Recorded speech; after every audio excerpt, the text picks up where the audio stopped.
Ashama akkam jirtan hordoftoota koo nagumaami dhibbana akkuma dhageessan jiraattonni godina Booranaa buufanni xiyyaaraa Yaaballoo tajaajila jalqabuu isaatiin hedduu gammachuu isaanii ibsaa turan.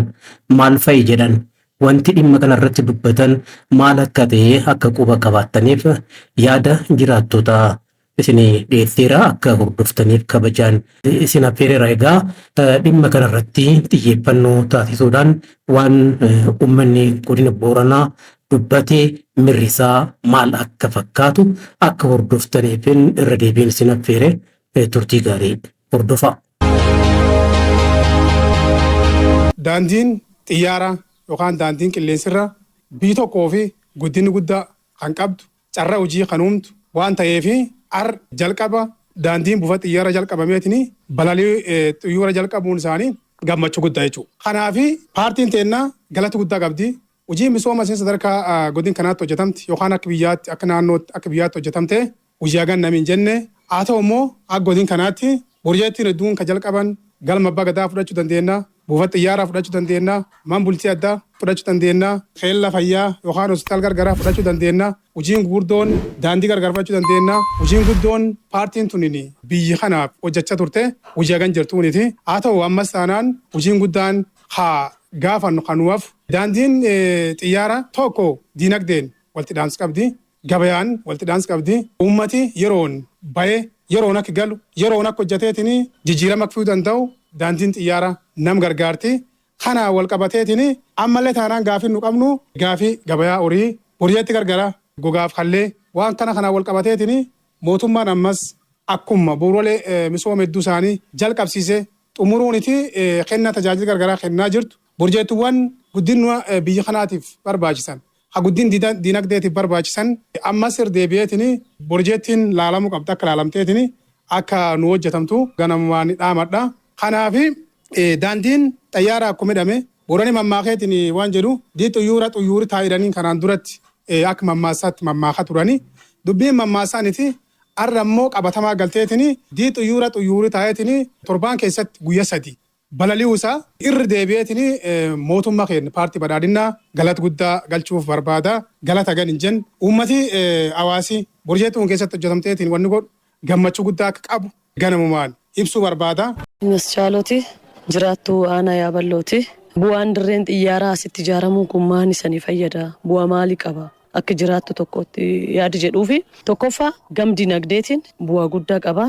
Gam hawaasummaatiin bu'aa guddaa qaba. Gam siyaasatiin bu'aa guddaa qaba jedhe kaachuu. Utubaalee gurguddoo sadan biyya keenyatti nu finiinsan keessatti bu'aa hagan hin jenne dilbii isaan buusuu danda'an jira jechuudha. Isaan keessaa muraasi yoo maqaa dha'e gam dinagdeetiin hawwata turizimii godinichi qabu aanaalee hunda keessattiyyuu baay'ee olaanaadha. Paarkii saarii ta'ee yoo fudhanne ilaal iddoo biyyee waal malee hajoolleen kuuchu dhiyaatee dibattu tan yoo deemne ilaal godinaalee Oromootii fi biyyi bira keessa kan jirre ta'uu isaati jechuudha. Is kan dhufanii immoo hawwata turizimii gurguddoo qabnu akka booqee soodda kan daawwachuudhaa fi haraan dheeraan kuniniyyuu inni uffisiisa jechuudha. Namni adoodharra'u adoon daawwannee nurra hafaa jechuudha. Diyaaspooraan garaagaraa hawwii qabanii karaa dheerinni kanarraa immoo maal ta'an? Fedhiin nami qabu quucaraayee adoo dhufanii waan hawwan hin daawwanne haalitti hafan jira jechuudha. Galiin immoo godinni kun irraa argatu akkasumaan kaaf ta'uu isaati jechuudha. Inni kunin sirrataa iddoo argataa jechuudha. Galii godinicha guddisa jechuudha. Galiin godina guddata jechuun galiin biyyaa kan naannoo akka inni dabalaa deemu gaafii hin qabu jechuudha. Kan qofaa dinagdee irratti walitti hidhamiinsi gabayaa biyyoota ollaa akka Keeniyaa Finfinnee mataa isaa qofa odoo hin ta'in naannolee garaagaraatiin kan waldaan geessin hundayyuu oomishaalee piroodaaktii qabnu kan cufayyuu gabaa dhiyeeffannee arganii walitti hidhamiinsi gabaa daldaltootii wal qunnamuun iyyuu miitingii garaagaraa haala gabaa irratti wal haasa'uuf yaada wal jijjiirachuuf bu'aa olaanaa qabaa jechuudha. Gam dinagdee agas yoo jenne daandiin dheerachuun tokkoffaa yeroo nyaata. Lammaffaa dadhabbii naf namaa fida. Sadaffaa dadhabbii sammuu hagati yaaddu akkati iyyaan hagsi goosu si dadhabsiisa jechuudha. Hagi naappiin godhin hagi yeroo dheertuu boqotteetiin ariin galfatini yeroo kan keenya nyaata jechuudha. Qisaasamuu yeroo gambiraatiin dinagdee miidha. Gambiraatiin qaama nama miidha. Gambiraatiin xiinsammuu ati yaaduu dandeettu miidha jechuudha. Is kan hundayyuu hin hambisa jechuudha. Gam immoo siyaasati yoo laallu gama naannoo obboleeyyan keenya kan Oromoo Gabraa, Oromoo Booranaa, Keenya jiraatan Finfinneef Keenyaa akka barbaadan deddeebi'anii dhufanii wal arguudhaaf buufattoon tun hin dheeratti jechuudha. Hariiroo hawaasummaa, hariiroo siyaasaa, hariiroo dinagdee qoodachuudhaaf dirreen xiyyaara isi murteessaaf olaanaa. Sun qofaa miti carraa hojii dhabdummaa baay'ee carraa hojii ni kachu godin kan keessa dargaggeessi qaqqaaliin babbaratanii jiran sadarkaan haal qabatama caasan hojii isaanii barbaadu baay'een fudhatu jennee yaannaa. Muuxannoo akka biyyaatti jiru immoo carraan akka naannoo fi biyyaatti hojjetaan itti galu bu'a qabeessummaa fi muuxannoo walirraa fudhachuu danda'a jechuudha. Akka dhaabbilee barnoota yuunivarsiitii olaanoo keessatti naannoleen hundi walitti dhufanii yoo achi keessa socho'an muuxannoo hedduu walirraa fudhatan hariiroo hawaasummaa hedduu bu'aa keessa arganna. Iji siyaasatiin bu'aa hedduu keessa arganna. Iji dinagdeetiin bu'aa hedduu keessa arganna. Gammachuun uummata dhuunfaa kiyya qofa ibsachuu odoo hin ta'in gammachuun uummati qabu kuma kunki anin afaan tokkoon express godhee ibsuu hin danda'u jechuudha. Gammachuu guddaa qaba.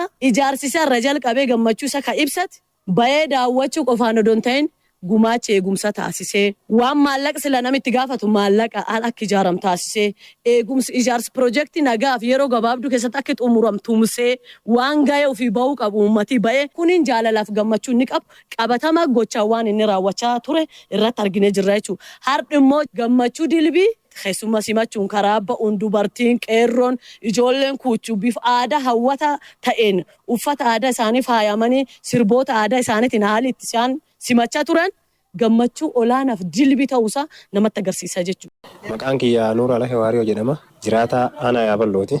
Duraan dursee uummati keenya cuftinuu bagga gammadanii jedha. Ammallee bagga gammanneedha. Akka aanaa Yaaballooti godina Booranaatti dirreen xiyyaaraa asiin nu ijaaramuu isaatii fi gammachuu dachaan nu dhaga'ama. Ammallee deebitee aga 25 eebbifamuu isiitii fi bagga dachaan ammallee gammannee jechuu barbaada. Ittaan suudhaan dirreen xiyyaaraa hunin asiin nu ijaarame carraa agan hin jedhamne nu uumaa jechuudha. Carraa agan hin jedhamne waan nu uumuu fi tunis hojii dhabdoota adda addaatii fi carraan gaarii waan nu uumamuu fi tulleen gammachuu dachaadha. Akkasuma immoo turistiin adda addaa lafti keenya iddoo hawwata turizimii adda addaa waan qabduuf kanneen akka Booqee Sooddaa, Magaadoo, Dilloo, paarkii adda addaa paarkii Magaadoo hin jirti, Saaritee hin jirti, paarkii adda addaa waan qabnuuf bineensota adda addaatii fi simbirroota garbira hin jirre godina keenya qofa jirtu jira. Simbirroota kan cufaa turistiin adda addaa daawwachuu fi yeroo gabaabaa keessatti xiyyaaraan dhuftee asii buuteetiin fagoo hin ta'in deemtee waan laaluu dandeettuu fi tulleen hawwata turizimii hin kallee fi beekamtii kan kennu ta'a. Ammallee kanaafillee bagga gammannee waan jedha haasa. Nu ammoo godini Booranaa godina horsiisee bulaati.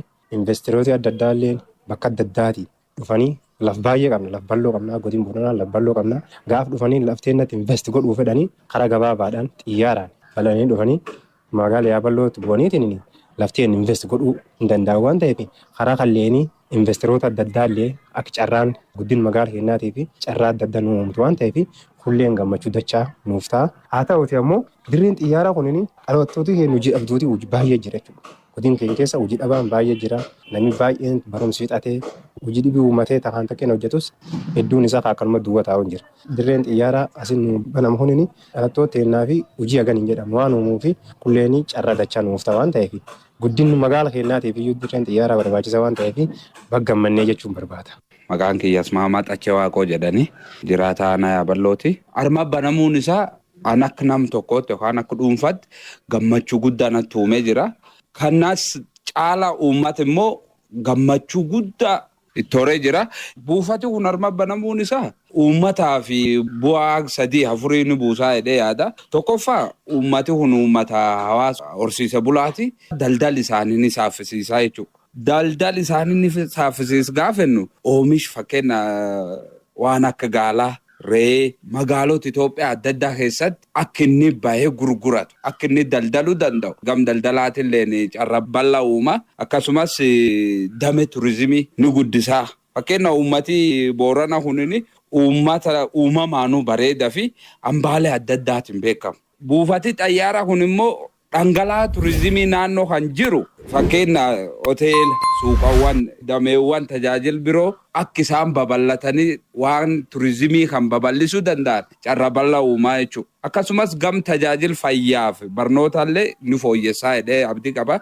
Namoonni gargaarsi yaala barbaadan fakkeenya riiferii adda addaa yoo armatti riifer tolchanii gara magaalota biraatti dabarsanii carraan saatii yookaan yeroon inni fudhatu in xiqqaata jechuudha. Kanaaf garanaanis gam fayyaatiinis carraa akkasii qaba. Gam barnootaatiin wal qabate immoo kutaalee biroo deemanii barachuufis barattoota adda addaa geejjiba wal qabate rakkoolee jidduu kanatti sila fakkeenya yoo makiina deeman rakkoolee jidduu kanatti uumamuu danda'u immoo karaa suniin salphisuu hin danda'a jechuudha. Kunin garasiin waan akka malee faayidaa qabaati.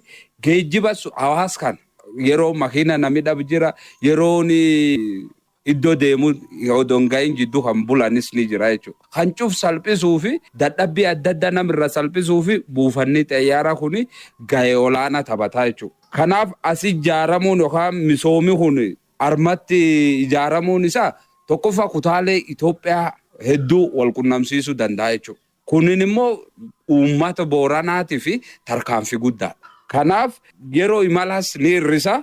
Akkasumas carraa daldalaallee nu fooyyessa. Tajaajila hawaasummaa fooyya'aa ta'e ni fidaa waan jedha qabna. Akka uummata godin kanaatti nallee dabalate gammachuu guddaa nu keessatti uumee jira. Uummanni naannoo kanaa ka godin Booranaa akkasumas uummati aanaa keenyaa dabalate baga gammaddan baga walumaan gammannee isaniin jedha. Dirreen xiyyaaraa kun hojjetamuu isaatiin wal qabatee nu yeroo duraanii gara jiddugala biyyaatti Finfinneetti imaluu fi guyyaa tokko guutuu konkolaatanii deemaa turre jechuudha. Yeroo ammaan tanaatti ammoo daqiiqa muraasa keessatti Finfinnee dhaqqabnee achi oollee barbaan gad deebi'uufillee carraa bal'aa arganne jechuudha. Sun qofaaniti godini keenya iddoo hawwata turizimii adda addaa qaba. Turistiin adda addaa dhuftee godin keenya daawwatti. Paarkii adda addaa dhuftee ilaalti. Yeroo dhuftutti sa'aatii fi yookaan yeroon baay'ee irraa qisaasamaa akka ture guyyaa tokko guutuu karaa kan deemu jechuun dadhabbii guddaadha. Yeroo ammaan tana immoo xiyyaara kana fayyadamaniitiin daqiiqa muraasa keessatti dhufanii as oolanii akkuma nama gabayaa oolee gad deebi'utti as oolanii giddugala biyyaatti deebi'uu danda'anii jedhetiin yaada.